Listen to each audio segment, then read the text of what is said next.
নমস্কার সবাইকে, আশা করি খুব খুব ভালো আছে সবাই। দেবরতী শিক্ষাঙ্গনে সবাইকে স্বাগত। তোমাদের কম্পিটিটিভ পরীক্ষার প্রিপারেশন খুব দারুণ চলছে। আজ থেকে শুরু করছি পার্সেন্টেজ। একটা কথা, ভিডিও যদি নতুন হও তাহলে এই চ্যানেলে অলরেডি অনেক অঙ্কের ভিডিও আপলোড করা হয়ে গেছে, সেগুলো দেখে নিই, তোমাদের অনেক উপকারে আসবে। আর আজকে যদি নতুন হও তাহলে অবশ্যই চ্যানেলটাকে সাবস্ক্রাইব করে নিও, এবং ভিডিওর শেষে গিয়ে যদি ভিডিও ভালো লাগে তাহলে একটা লাইক করে দিও। ঠিক আছে, ভিডিওর সঙ্গে থাকো, অনেক কিছু অবশ্যই শিখতে পারো। আজ থেকে শুরু হচ্ছে পার্সেন্টেজ।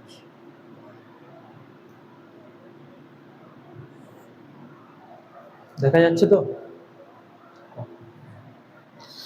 কম্পিটিটিভ পরীক্ষায় সফল হতে গেলে এই চ্যাপ্টার সম্পর্কে একটা জ্ঞান, খুব ভালো রকম জ্ঞান তোমার অবশ্যই থাকা দরকার। কারণ এই চ্যাপ্টার উপরেই পার্সেন্টেজ, লাভ ক্ষতি, সমস্ত অঙ্কগুলো এই একই কনসেপ্টের উপর নির্ভর করে তৈরি হয়। ঠিক আছে, পার্সেন্টেজ মানে অ্যাকচুয়ালি কি? 100%। মানে আমাদের যত কিছু হিসেব নিকেশ আমরা করব, এই সমস্ত কিছু হিসেব নিকেশ 100% উপরে করব। 100% মানে কি?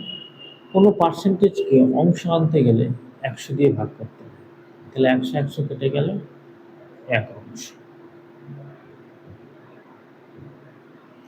তাহলে 100% মানে হয়ে গেল 1 অংশ। যদি বলে তোমাকে 50% মানে কি? পার্সেন্টেজকে অংশ আনতে গেলে সবসময় 100 দিয়ে গুণ করতে হয়, 50 দুগুণে 100, তাহলে হয়ে গেল হাফ অংশ। মানে 50% মানে হাফ অংশ। ঠিক তোমাকে এবার যদি বলে যে 1/3 অংশ সমান সমান কত পার্সেন্টেজ, তাহলে 1/3 অংশ এদিকে লিখছি এবং এদিকে লিখি। যদি বলে 1/3 অংশ সমান সমান কত শতাংশ, কি করে বের করবে? 1/3 তাকে 100 দিয়ে গুণ করে দেবে।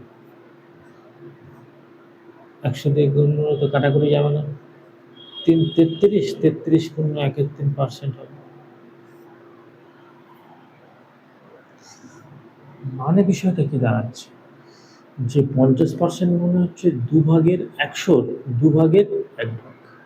33%, 33.5 পূর্ণ 1/3% শতাংশ মানে হচ্ছে 3/1 ভাগ। মানে 100কে যদি আমি 3 ভাগে ভাগ করি, তাহলে 3/1 ভাগ হচ্ছে 33.1%। ঠিক এইভাবে যদি বলি 25% মানে কত অংশ, কি হবে? 25কে 100 দিয়ে ভাগ করলে 4, তার মানে 1/4 অংশ। ঠিক আছে, বোঝা যাচ্ছে? মুছে দিলাম। তাহলে তোমরা এইভাবে বের করো। ধরে নাও 1/5 অংশ, এদিকে লেখো অংশ, আর এদিকে লেখো শতাংশ। 1/5 অংশ সমান কত শতাংশ? 1/5কে কি করবে?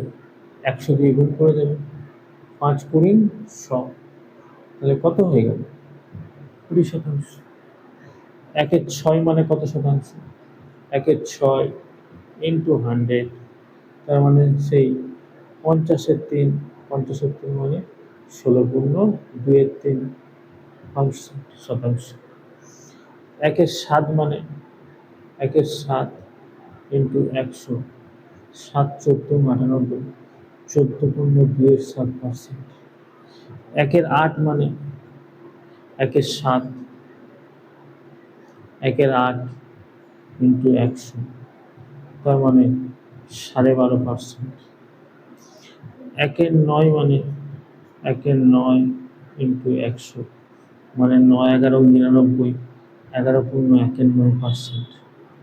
1/10 মানে 1/10 ইন্টু 100, তার মানে 10%।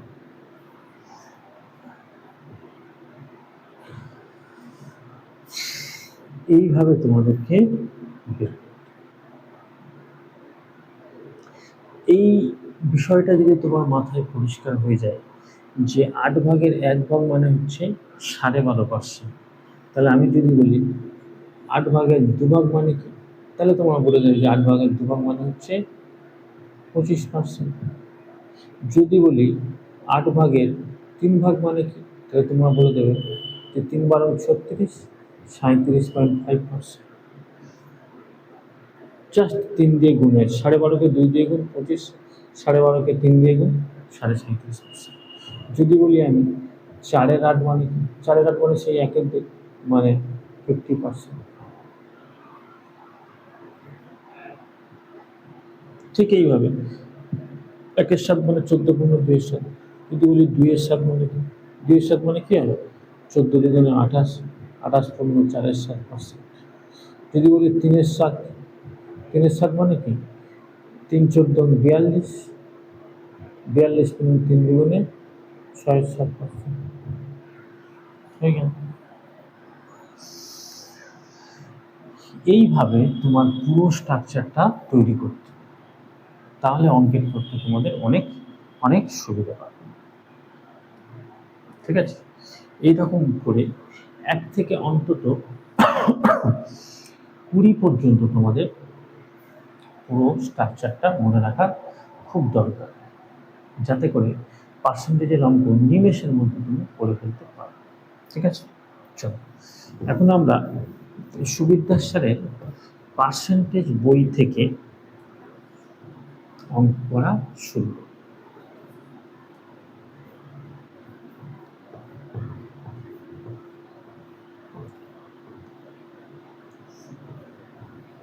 চলো 1-এর দাগের অঙ্ক দেখা যাচ্ছে তো, দেখে নিয়ে একবার। হ্যাঁ, পুরো দেখা যাচ্ছে, কোনো সমস্যা নেই, এদিকে সমস্তটাই দেখা যাচ্ছে। 1-এর দাগের অঙ্ক শুরু করব। 1-এর দাগের অঙ্ক বলছে 15% বৃদ্ধির ফলে একটি সংখ্যার বৃদ্ধি হয় 60%, প্রকৃত সংখ্যাটি কত? আমি জানি কি 15% মানে কি, 15%কে অংশ আনতে গেলে কি করতে হয়, 100 দিয়ে ভাগ করতে হয়। 3×5 15 আর 5×100, তার মানে 3-এর 20 অংশ। বলছে 15% বৃদ্ধির ফলে একটি সংখ্যার বৃদ্ধি হয় 60, মানে 3 = বৃদ্ধি পেয়েছে অ্যাকচুয়ালি 60। তাহলে 3কে কত দিয়ে গুণ করলে 60 হয়, 3×60। বললে সংখ্যাটা কত, সংখ্যাটাকে 20 দিয়ে গুণ করে দাও, তাহলে সংখ্যাটা কত হয়ে যাবে 400। 1-এর দাগের বি হয়ে যাবে সঠিক উত্তর।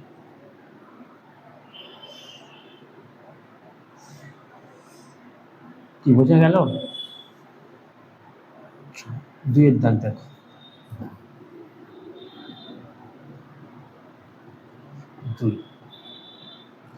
2-এর দাগ, 2-এর দাগ বলছে 12% বৃদ্ধির ফলে 12%, 12% মানে কি, যদি 100 দিয়ে ভাগ করি 3×4 = 12 আর 4% 100, মানে 3-এর 25। এখন বলছে 12% বৃদ্ধির ফলে একটি বইয়ের দাম 19.2 টাকা বৃদ্ধি পায়, বইটির বর্ধিত মূল্য কত? বইটির বর্ধিত মূল্য, আসল মূল্য নয় কিন্তু। তাহলে অ্যাকচুয়ালি বৃদ্ধি পেয়েছে 3 বৃদ্ধি পায়, বইটার দাম বৃদ্ধি পেয়েছে 19.2।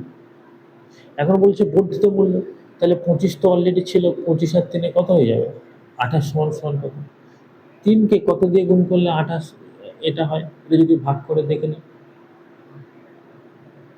3×6 18 আর 3×4 12, মানে 3কে 6.4 দিয়ে গুণ করলে 19.2 হয়। তাহলে এটাকে যদি আমি 6.4 দিয়ে গুণ করে দিই, তাহলে এটা পেরে যাব। 28কে 6 দিয়ে গুণ করলে, 28কে 6.4 দিয়ে গুণ করলে, দশমিক তুলে তো একটা 10 নিয়ে নাও। 64কে 28 দিয়ে গুণ, 64কে 28 দিয়ে গুণ করো, 28, 64কে 28 দিয়ে গুণ করবো। এই গুণ এক লাইনে করার নিয়ম তোমাদের শিখেছি বহুবার। 4×8 32, 2 আয় থাকে 3, 8×6 48 আর 4×2 8, 48 আর 8 56, 56 3 59, 59 9 হায় থেকে 5, 6×2 12, 12 আর 5 কত হয়ে যায় 12 আর 5 17, তার মানে 179.2 বর্ধিত মূল্য 179.2, 2 দাগের সি হয়ে যাবে সঠিক উত্তর। কি বোঝা যাচ্ছে? গুণের এই নিয়ম, শতাংশের এই নিয়মগুলো তোমাকে কাজে লাগাতে হবে, তাহলে কি তুমি খুব তাড়াতাড়ি অঙ্কগুলোকে করে ফেলতে পারবে। 3 দাগের অঙ্ক দেখো, সবাই চেষ্টা করে দেখো। 3 দাগ, সবাই চেষ্টা করো। 3 দাগ,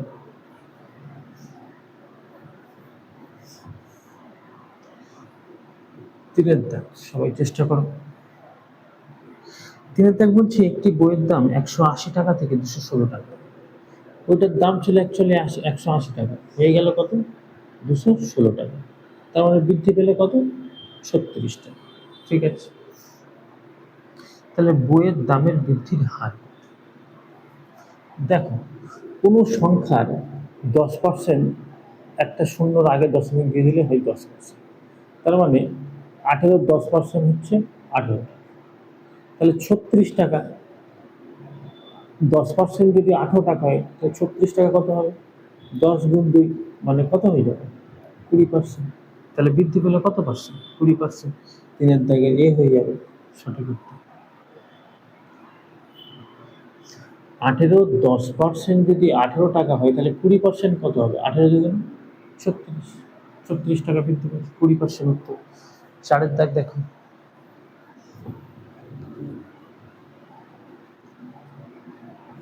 4 দাগ, 4 দাগ বলছে দুটি বই তৃতীয় একটি সংখ্যার থেকে, দুটি সংখ্যা তৃতীয় একটি সংখ্যার থেকে, তাহলে তৃতীয় সংখ্যাটা মনে করে নিই 100। দুটি সংখ্যা তৃতীয় সংখ্যার থেকে প্রথমটা হচ্ছে 20% বেশি, তার মানে 120। দ্বিতীয়টা 25%, 20% এবং 25% কম। আচ্ছা সরি, 20% কম মানে তাহলে কত? 100 থেকে 20 কম হলে কত হবে? 80। আর একজন 25% কম, তার মানে কত হবে? 75। এটা ফার্স্ট, এটা সেকেন্ড, এটা থার্ড। এখন বলছে যে প্রথম সংখ্যা দ্বিতীয়টির থেকে কত কম। প্রথম সংখ্যা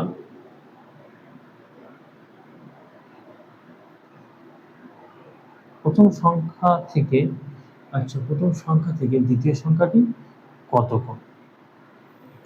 তাহলে প্রথম সংখ্যা দ্বিতীয় সংখ্যা থেকে কত কম? 5 কম। কিন্তু পার্সেন্টেজে কত কম? প্রথম সংখ্যা থেকে দ্বিতীয় সংখ্যা কত কম? 5 কম। প্রথম সংখ্যা থেকে বলছে, তাহলে প্রথম সংখ্যা কত আছে? 80, 2 দাগ 100, 5 16 80, 4 4 16, 4 25 100, তাহলে 25-এর 4, 25-এর 4 মানে 6 পূর্ণ 1-এর 4%। 4 দাগের ডি হয়ে গেল সঠিক উত্তর। ঠিক বোঝা যাচ্ছে? চলো 5 দাগ দেখো,